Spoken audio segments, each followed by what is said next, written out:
Okay, at salamat sa ating Panginoon. And without any further ado, if you have your Bibles with you, in the book of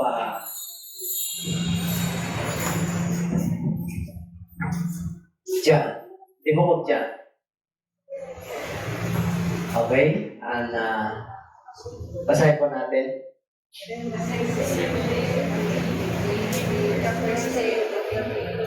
When the doors were shut, where the disciples were assembled for fear of the Jews, came Jesus and stood in the midst and said unto them, and when he had spoken, he showed unto them hands and his side. Then were the disciples glad with this of the Lord. Okay? Peace be unto you. Then said Jesus to them again, peace unto you. As my Father hath sent me, even so I sent you. Sunod na verse. Meron pa yan? Hindi. Meron yan. He breathed. Siya po ay nakatanggap po sila ng kapangyarihan. He breathed them and they received the Holy Spirit. Okay? At kayo po ay makakaupo na. Imitate. Kahit si Pablo, sinabi niya rin yan. Yung nakita nyo, natutunan nyo sa akin, tinuro ko sa inyo as I follow Christ. As I follow Christ, yun ang susundin nyo sa akin. Okay? At marami po yan. At ang isa sa mga sangkap niya, yung prayer. Totoo po yun. At nung ang ating Panginoon ay nagayon pa, at yung prayer po ay kasama po sila. Sabi sa Book of Luke na, Lord,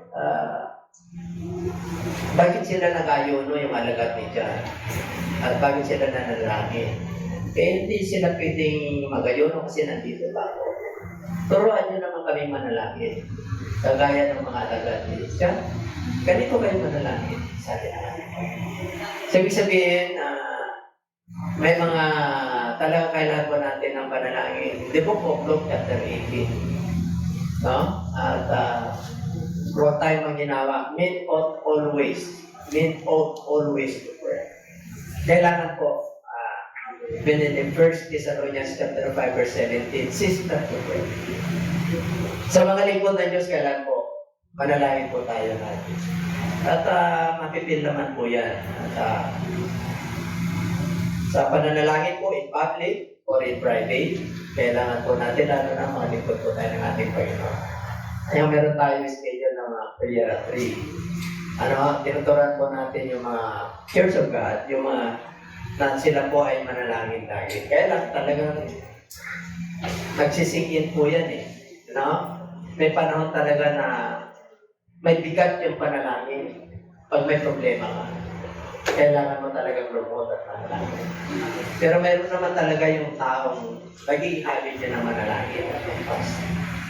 Kaya nung tayo po ay nakatanggap ng kapangyarihan ng Lord, and when we receive power of God, tuturuan ka na ng manalangin.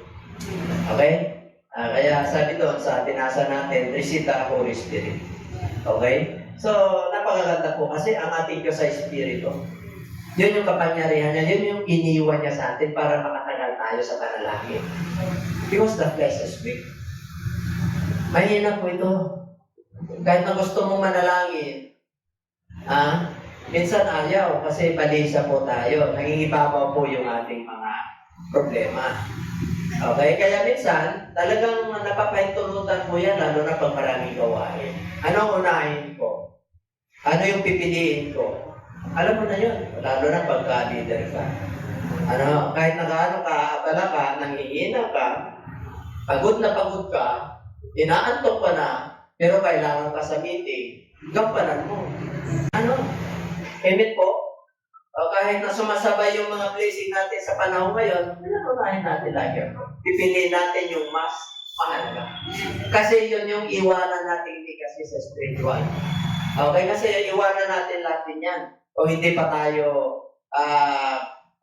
mabutan yung rapture, yung mga legacy na pagdating po sa mga patuto natin sa buhay. May kanya-kanya po tayong patuto. Hindi pwede yung patuto ko rin. Kaya nga, dami tayong natutunan po sa pagdating sa fasting. Yung imitation about the good reputation. Kaya tayo po ay tao. ay may mga reputation tayo, markado na po tayo, kahit na nagbago pa, yung iba hindi pa. Wala tayo we cannot please everybody. Even the Lord Jesus Christ, sinless po siya. Kinoronahan po siya natin. Kaya huwag nating asahan po na kahit anong gawin po natin, wala po sa atin. We are not perfect. We are just going to perfection. Amen? Kaya tayo po, kung ano yung musik sa atin, okay lang doon sila masaya. Nag-iilaw tayo. Okay lang. Diba? Huwag tayo problema. Kasi kasama po yung musik sa paglilingkod. Sabi po sa Beatitudes ng ating Panginoon sa Book of Matthew, diba? Blessed are those who are more. Blessed are those who are merciful. Labindalawa po yun. Labing-isa. Blessed are those who are persecuted. Blessed are those who are thirst and hunger. Right. For they shall inherit the kingdom of God. So blessed. Alam niyo po, ang relation po natin sa ating Panginoon, siya lang minsan na nakakana. Our relation. Okay? So, kaya may stages po yan. Amen? Kaya hindi ka na sumigaw, hindi ka na, mararamdaman ko nila. Nagpe-pray ka na, hindi ka na sumigaw kung galing. Hindi nakukuha po sa akin yan. Ibig sabihin, evangelist kasi yun. Yun yung character ng evangelist. Kasi meron talagang teacher. Meron talagang pastor. Meron talagang evangelist. Pag evangelist ka, talagang tuloy-tuloy, kahit isang lang. Wala ka nang bubuksang verses niya. Pag nangusap ang Lord, mangarang ka kahit ilang tao.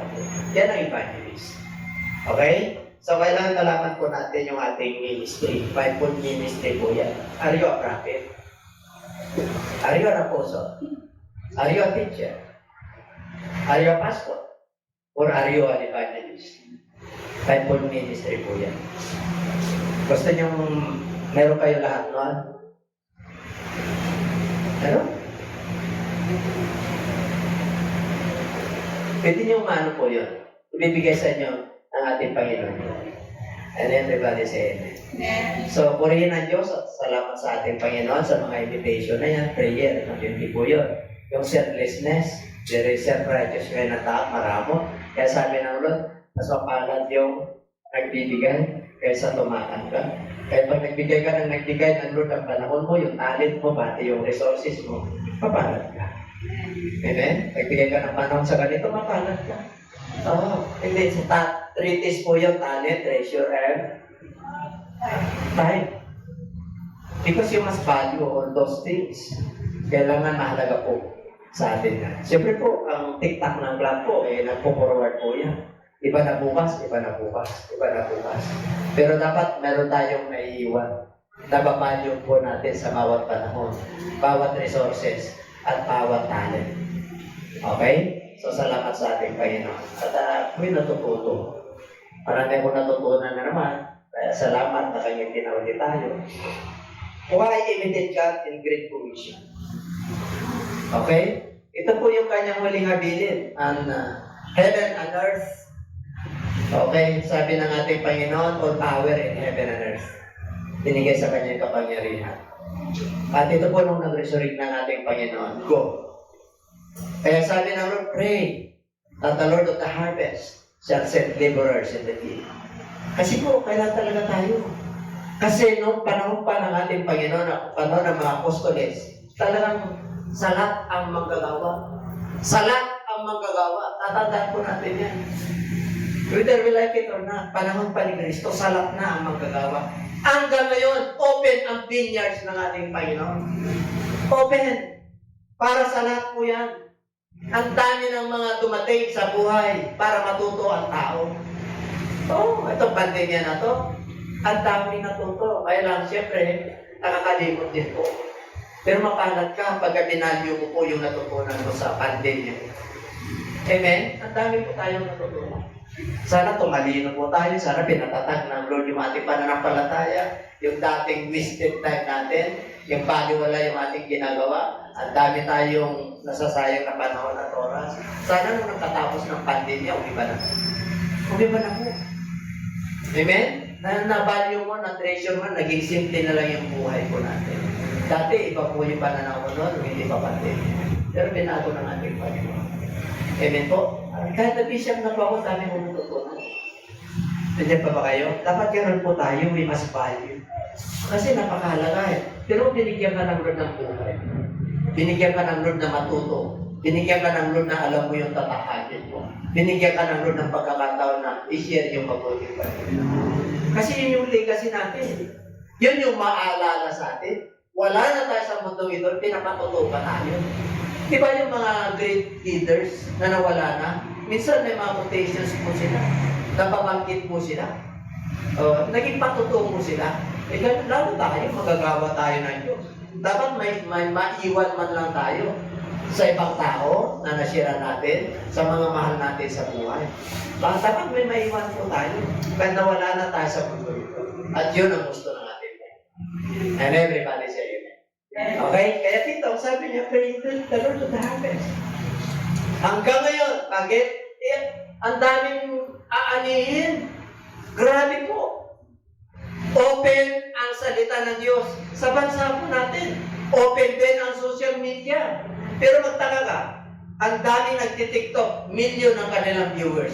Pero yung mga ngaral, nakaka ng mga, hindi naman lahat, kasi yung iba talagang malalagyan ng congregation eh. Matutuwa ka, 10,000 views, no? Pero yung talagang ibang mga Kristiyano na bago pala, maawa ka eh, 100 views, 200 views. Pinagpastingan mo yun. Pinag-prayer mo yun. Pinanalangin mo yun. Talagang humingi ka ng wisdom sa ating Panginoon. Pero magtaka ka. Bakit po konti lang? Mas marami pa yung balik. Yung bang nakakatawa. Yung pa yung isinishare nila, pinapanood nila. Kaya sabi ko na lang, talagang kukunti lang papasok sa karya ng Diyos. Sinabi ng Lord eh. Oo, kukunti lang talaga. Ang sabi ng Bible, tulad ng panahon ni Noah, inyang tulad yung pagbabalik ng ating Panginoon. Ilan ba ang naligtas yung panahon ni Noah? Ilan ang napahamak? Anong ginagawa nila? Ano yung mga nangyayari ng panahon ni Noah? Naginuman. Nagkakaligayahan, nag-aasawahan. Ganon daw yung panahon yung kanyang pagpabalik. Inihang tulad. Kaya huwag na kayo magtaka. Pag nangaral ka talaga ng mabuting balita, kukunti lang. Kukunti lang, sinabi ng Lord eh. Kahit yung panahon niya. Yung panahon ng ating Panginoon. Hindi rin siya gano'ng 12 lang yung kanyang tinuruan. 11 yung nakapasa. Pero, mapalad tayo. Bakit? Dumating sa atin yung Ebanghelyo. Nagkaroon ng pandemya, magkano yung nawala? Sa buong mundo, na economy. $1 trillion ang nawala. Ang recovery, ilang taon. Ang halaga ng buhay, kinikremit na lang, $2.98. Tinatambang na lang. You see? Ang value ng soul sa harapan ng ating Panginoon ay halaga ng mundo ito. Mayroong isang scientist. Pinag-aralan niya yung halaga ng puso, yung bawat organ at bawat litid ng ating katawan. Trillion. Sabi niya, quadrillion yung halaga. Kaya ganun pala, in-emphasize ng ating Panginoon ng isang makasalanan pag nagsisi. Libo-libong anghel ang nagagalak sa kalangitan.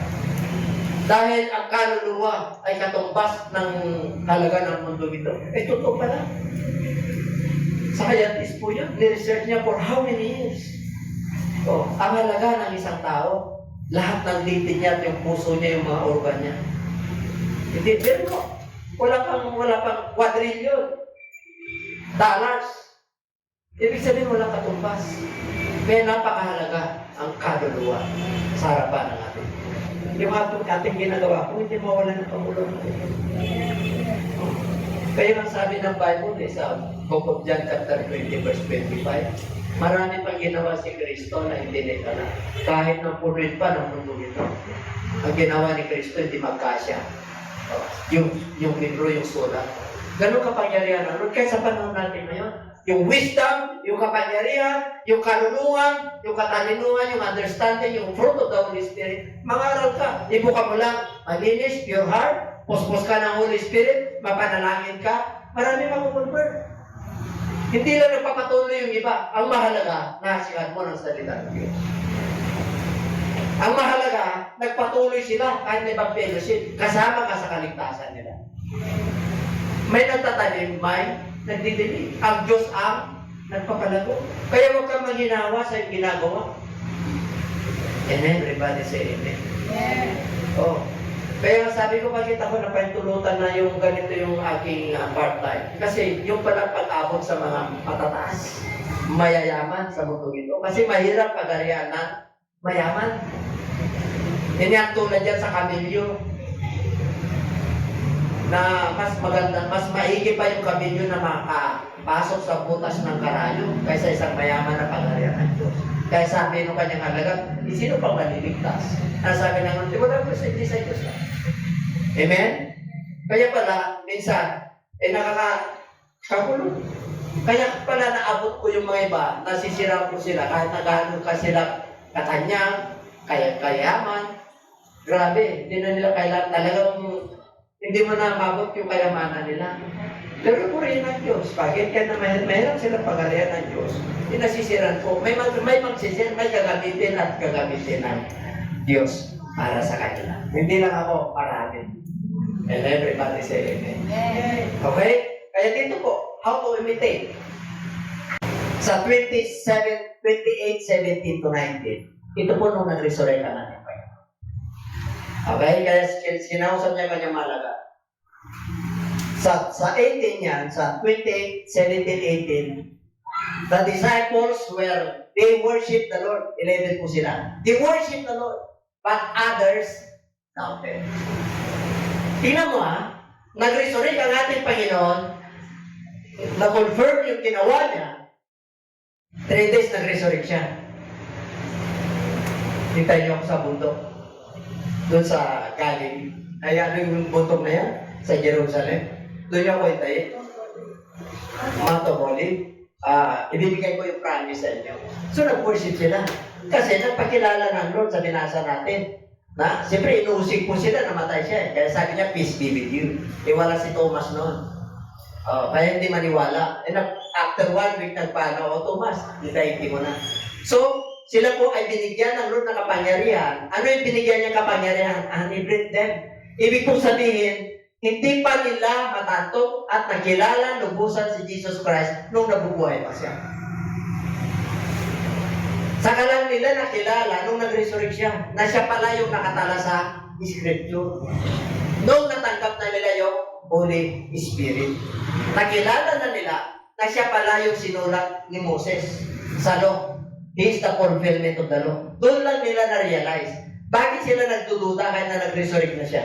Kasi po, tao talaga siya Extraordinary yung kanyang miracle. Kaya after 3 days, nag-resurrect siya. Para hindi sila magduda, another 40 days pa siya na tinuruan. Kaya, nung siya po ay sa Book of Acts chapter 1, nung nakita na po nila na talagang kinuha na siya, talagang kita-kita nila yung pagtaas niya. Ano pang ginagawa niyo dyan? Itong si Kristo na umakyat, ganyan din ang mangyayari. Makikita niyo rin siya. Sa panahon natin ngayon, wala na yung nakakita. Amen? Wala na. Sino makakita sa pagbabalik niya? Doon na lang sa alapahan, hindi na siya bababa. Hindi na bababa. Bakit? Bumaba na siya Niligtas niya na tayo. Inabot niya na po tayo Sa pangalawang pagbabalik niya, hindi na. Doon na sa alapahan. Meron tayong malaking piging. Sino yung kasama niya ron? Yung Church of God. Yung naniwala, yung nanampalataya, yung naghihintay sa kanyang pagbabalik. Yun yung pag-agaw ng church. Kailan siya babalik dito? Magkakaroon na new heaven and new earth. Millennial kingdom. Take note. Millennial kingdom. When? Yung tatakan sa Revelation chapter 13, when? How to implement? Kailan? 2,000 years ago, malabo pa yun. Pero sa panahon natin ngayon, malinaw na. Ano sabi ng Bible? Noong panahon yun, malabo pa sa kanila. Pero malapit na yung pagbabalik ng Lord. Ngayon, kitang-kita na po natin. Amen? Oh, yung injection na yan, yung vaccination na yan, it's normal. May darating na naman, it's normal. After 6 months, yung efficacy niya, mawawalang visa. Sa susunod, ang implant na yan, ano na?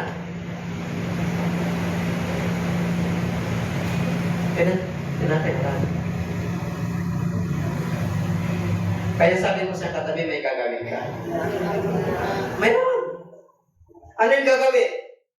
All power in heaven and earth. Binigay na sa akin. Kaya ito mabili ko sa inyo ko. Pumayo naman tayo ah. Amen? Go. Sa panahon natin ngayon, limitado na ang panghayo natin. Noong panahon nila 2,000 years ago, hindi. Ngayon limitado na. Why? Because of this virus. Pero ano ngayon ang paraan ng Diyos para humayo? Social media. Gumawa na ang Diyos ang paraan para buong mundo may kalat ang Ebanghelyo. Kasi kung hindi darating yung ganitong pagkakataon, hindi maintindihan yung ibang bansa. Itong one God, ay kailan pa papalaganap to? Marami nang nauna sa atin. Pero ngayon, laganap na, Acts 2:38 na. Dati, anong nangunguna? Amen? Matthew 28:19. May power ba Diyos? Pag ang Diyos ang kumilos, iba. Amen? Iba yung paraan niya at iba yung paraan natin. Ang kailangan lang po sumunod tayo. Pag sinabi niya na buye, gawin natin. Kung physical yan, kapitbahay mo, ganun pa rin. Kung social media yan, i-click mo. Parang ng Diyos yun eh. Kung ayaw mo i-click yung social media natin, ikaw ang mag-ano. Ikaw na magsalita para sa kanila. Mga minamahal, kapatid, diyan kayo sa Amerika. Ito sasabihin ko sa inyo. Magpa-repent na kayo. Malapit ang babalik ang Lord. Kasi hindi nyo maiyan yung Amen? Sarili nyo. Yun yung paraan nyo. Hanapin nyo sila, ipihin nyo sila.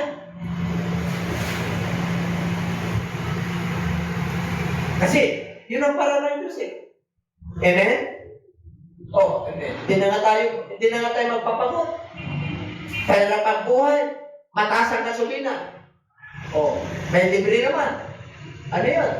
Ang dami tayong gadgets. Ano ginagawa natin sa gadgets natin? Pag personal, yes. Pero huwag niyong kalilimutan. Share niyo yan, yung Word of God. Yun yung para ng Diyos eh.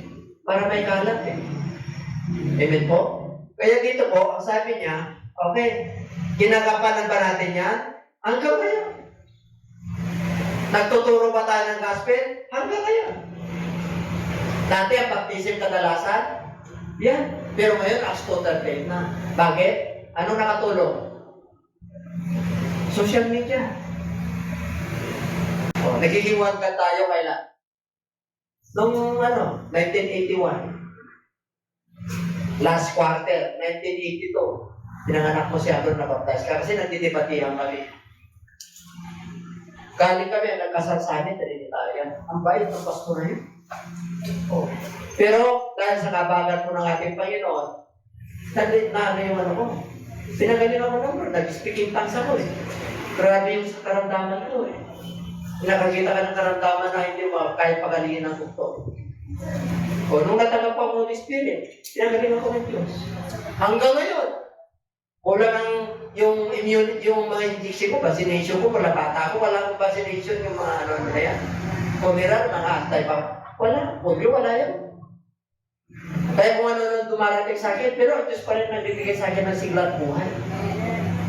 Amen? Okay, mapahalat kayo. Di ba? Nakatanggap kayo ng vaccine? Kasi 1958 ako, sa liblib na lugar, hindi na ang nakaabot lang. Kaya nagkaroon ako ng ano sa katawan ko. Bakit? Ang antibodies ko, ang Holy Spirit. May purpose lang ang Lord. Amen po? Pag may purpose ang Lord, ay, mga kapatid, kaya extend ng Lord yung buhay mo. Si Pastor Alex nga, wala ng buhay yan. Diba? Nung na-highlight ka, 0-0 na. O, katirik na yung mata niya. O, anong pinangako niya kay Lord? Lord, buhayin mo ako, maglingkod ako sa iyo. Okay. Andiyan ba kayo? O, nung panahon ng COVID, Kako Lord, marami pa akong gusto gawin. O, dinuhay naman ako gawin. 1 year na yun. Sabi ng aking doktor sa cardiology, magpa-check up ka. Every 6 months o 2 years na. Wala check up. O ito, gamot mo. Kailangan maintain mo to. Ay, kako. Pinagaling ako ng Lord. As per needed na lang. O, okay naman. Malusog naman. Kaya to, ito yung gospel. Hindi na natin kailangan isa-isa niyan. May Acts 2:38 ka na. Gampanan mo na lang. Sumunod ka na lang. Ano yun? Yung susunod niya. And I will be with you always. If you obey my commandments. All. Yun ang ituturo ko. Making them my disciples. Ngayon, obedience. Obedience lang. Pero lahat ng commandment ng Lord, nakapanood na yun. Pag-pray niyo po, ha? Amen? Ilan bang commandment ng Lord? Hindi lang 10. 600 yun. Yung mga under the law. 600 po yun. Ang dami nun. O, pero lahat yun nakapanood. Yung imitation ng gospel ng ating Panginoon, yun po. Tumayo tayo. Kasi, pag puspos ka ng kapangyarihan ng Lord, automatic prayer po ka. Kung nagpipray ka, automatic po yun. Kasi, pagka hindi ka nananalangin, wala mako-convert dyan. At saka yung level ng panalangin, may kanya-kanya tayong level. Hindi pwede yung level ni Pastor Alex. Meron tayong kanya-kanyang level. Tulad po noon, nakulangan ako ng wisdom. Ano yun? Ilang years po ako na hindi kumain. Twice lang ako kumakain ng isang araw. Bakit? Gusto ko yung kapangyarihan ng Lord. Kasi, tinres ni Bishop Louis Santos yun. Naniwala ako, tinanong ko. Kaya ako tinubuhan ng herpes zoster. Bakit? Pumina yung immune system ko. Ilan taon yun? 15 years. Twice lang ako kumakain. Hindi ako nag-regret. I never regret. Pero, nung pumasok na yun, lumabas po yun, tinanong ko kay Bishop, hindi ka pa kumakain na? Ay, kumakain ako. Nag-juice ako. Prutas pa ba? Kita nyo. Kasi yun yung nabanggit niya sa preaching niya. Siyempre, hanga ko sa kanya sa anointing, sa pagdideliver. Ano sikreto niya? O yun daw, twice a day. Tinanong ko sa kanya, nung lumabas yung hindi pala. Kaya minsan, may mga paraan ng Diyos na hindi natin alam. Di ba? Hindi ko tinanong. O, di natubuhan ako, mustik na, nakatiyakalis ako. Umina ang immune system ko for 15 years. 2 beses lang ako kumain. Amen? Pero hindi ako nagsisi. Bakit? Nakatulong sa akin yun. Yung pananampalataya ko tumibay. Yung paniniwala ko, pagtiniwala ko sa Diyos tumibay. Yung anointing ng Lord tumibay. Amen? Lalo akong nagtiwala sa Kanya. Kaya yung gospel, hanggang kahit na sinong madatnan yan, mayaman, mahirap, walang pinipili po niyan. Kaya yan yung gagawin po natin. Yung imitation, yung prayer, kasama po yun, yung attributes, pero tatandaan nyo, without love. The essence of love is the gospel, good news. Yung kamatayan ng ating Panginoon. Yun yung essence of the gospel. Kaya tayo nandito because of love. Hindi po obligasyon ito. Ito ay privilege. Kasi pinadama ng Lord yung pag-ibig niya sa atin. Kaya gano'n naman ang pag-ibig natin sa ating kapwa. Kaya nga tatlo yan. Sa anniversary natin. Ay matindi po yun. Yung binigay sa akin ng Lord. Tindi. Eh malapit na talaga sa darating. Universe. Anytime darating ang Lord. Lahat ng buong mundo, makinig kayo. Leaders of the whole world, pinipurify ng Lord. Whether you are communist, socialist, or Democrats, or ano man, pinipurify ng Lord ang bawat leaders. Tatandaan po natin, ang Diyos ang naglulukro.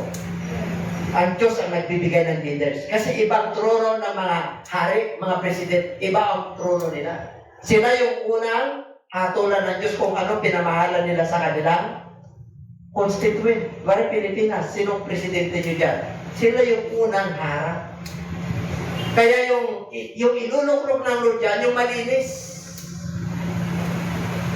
Kahit na gaano kayaman, kahit na gaano kaano yan, kagarbo, karami, ang Diyos pa rin ang magluluklok. Kahit na hindi pumasa yung inyong gusto, tanggapin mo. Ang sabi ng Lord, you must submit to the authority. Magpasakop kayo sa kanila kasi inordain galing sa Diyos yung pamahalaan. Kaya sino man ang lalabas, emin tayo dyan, tapos na yung politika. Pare-pareho tayong Pilipino. Ipag-pray po natin yun. Kahit nalabag sa loob natin yung lumabas, ipag-pray natin yun. And everybody say amen. Ang kailangan, diretso tayo sa pinag-uutos ng ating Panginoon. We must imitate Christ. Amen? Kahit na anong prayer natin, fasting natin, wala. Meron talagang usig. Hindi mo mawawala yan. Kahit na nung gawin natin kabutihan, meron mapupunan. Okay. Tatandaan po natin ang paglilingkod sa Lord ay suffering. Di bali tayo nagsasuffer dahil sa paglilingkod, kasi nagsasuffer naman tayo, nagtitis tayo dahil sa disobedience. Ano gusto nyo, mag-suffer ka because of disobedience? Or you are suffering because of righteousness? Because you are fine with Christ. Yan ang pinakamatanda. Yan yung crown na nakikita sa atin. Crown of life, crown of glory. Meron 5 crown yan Yun yung naghihintay. Yun yung calling natin. Ano yung calling natin? High calling, divine calling, and holy calling. Yun yung pinakamatindi. Amen? Kasi pansamantala lang naman dito tayo. Ang totoo ay sa buhay na walang hanggan. Kaya we must imitate Christ, yung gospel. Yung Great Commission, mandato po yan ni Kristo. Go ye. Mandato po yan, it is a mandate. It is a commandment. To ought to do. Kailangan po, kung it is a commandment to pray, ganun din po ang gospel ng ating Panginoon. Okay, tayo po lang sa ito. So, pagkain ng Diyos, hallelujah, praise God.